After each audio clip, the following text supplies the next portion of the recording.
bienvenue pour ce 86e épisode d'Anime Time. Ouais, bien.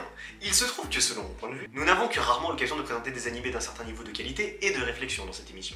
Les rares exceptions furent Death Note dans l'Anime Time spécial du Theory Time sur les clubs dans Animator 4, encore l'Anime Time 64 sur Vampire Terror. Loin de moi l'idée de te dire que tu dis vachement de la merde, mais tu dis vachement de la merde. Surtout que cet animé ne rentre même pas dans tes critères, tu veux juste te donner un air de Dark Sasuke comme Sébastien. Merde.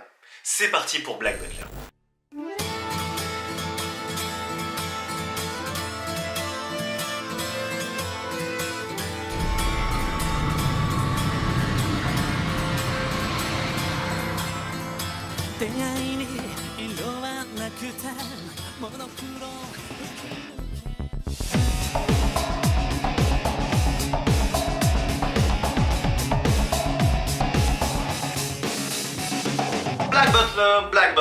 Black Butler. Sûrement l'une des meilleures surprises de cette saison. Avec l'Anime Time 87, 95, 96 et 99 bien sûr. Au tout début, c'est un manga de Yana Toboso, qui paraît depuis le 15 septembre 2006 et actuellement en 27 volumes. Ils sont également parus en France. 2 ans après, il est adapté en animé par le studio A1 Pictures. Black Butler est en 3 saisons. La saison 1 de 24 épisodes et 1 OAV. Black Butler 2 en 12 épisodes et 6 OAV. Black Butler Book of Circus en 10 épisodes, Black Butler Book of Murder, en OAV à part, et un film. L'histoire de cet animé étant assez chaotique, il est très probable que nous restions assez flous cette fois. L'animé se passe dans l'aristocratie anglaise du 19e siècle. Donc à l'époque, il y a toujours la reine d'Angleterre, qui est toujours là d'ailleurs. Sa cour est plus ou moins toute la noblesse que nous connaissons en partie. Et dans tout ça, nous avons le jeune Ciel Phantom Hive, qui n'est pas du tout banal. Pourquoi? Attends, d'habitude c'est moi qui réponds aux questions. Partons donc sur un épisode d'Amour, Gloire et Phantom Hive. Laisse-moi deviner. Tu voulais dire Amour, Gloire et JPVitch, mais ça n'est pas passé. C'est ça. Le jeune Ciel naquit dans une famille riche et noble d'Angleterre. Ses parents étaient vraiment très contents de sa venue. Douceur et attention étaient leurs maîtres mots pour élever leur enfant dans la paix et l'amour. Même s'ils étaient un petit peu pyromanes sur les bords. Oh, du feu! Leur maison a brûlé et Ciel a beaucoup souffert de tout ça. Et au passage, il s'est fait kidnapper, torturer, mutiler un œil. Heureusement pour lui, il a eu l'idée géniale de se travestir pour... Non, je déconne, il a passé un pacte avec un démon. Ouais, normal. Donc Ciel réapparaît plus ou moins de nulle part quelques années après. C'est aussi une petite partie de l'intrigue. Mais la plus grosse partie se concentre sur le chien qu'il est.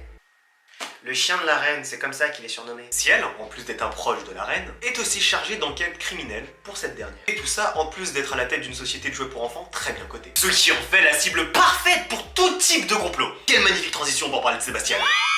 Alors, je vous demanderai de bien vouloir contenir vos orgasmes. Sébastien Michaelis, c'est le majordome des Phantom Hive depuis la réapparition soudaine de Ciel aux yeux du grand public. Temps normal, même au début de l'animé, j'aurais été ultra suspicieux de Sébastien, mais en même temps, comment vous voulez être suspicieux d'un sexe symbole pareil? Contiens tes orgasmes, j'ai dit. Si vous vous souvenez bien, nous avions parlé du fait que Ciel est passé un pacte avec un démon. Et ce démon n'est autre que Sébastien Michaelis. Sébastien se doit donc de veiller et de protéger Ciel pour 2 raisons. 1, parce que le pacte l'y oblige, évidemment. 2, parce que Ciel, techniquement, c'est son 4 heures. Vous pensez que ça a quel goût un ciel grillé? Que dire sur Kuro Shitsuji? Eh bien déjà, c'est l'une des bonnes surprises de cette saison. Comme pour Noragami, sa réputation l'avait précédé. Comme je m'étais un petit peu promis d'arrêter de juger un animé comme ça, juste par le taux de flux orgasmique laissé par les gens qui l'ont regardé sur Twitter, bah je me suis lancé. Black Butler a un bon point, autre que de montrer pas mal de scènes yaoi, qui, à défaut de faire saigner du nez les fans de genre, va simplement faire fuir votre hétérosexualité par la tête. Et bien Black Butler est une vraie intrigue qui se construit autour d'un univers qu'on n'a pas l'habitude de voir dans les animés. Il mélange beaucoup de choses.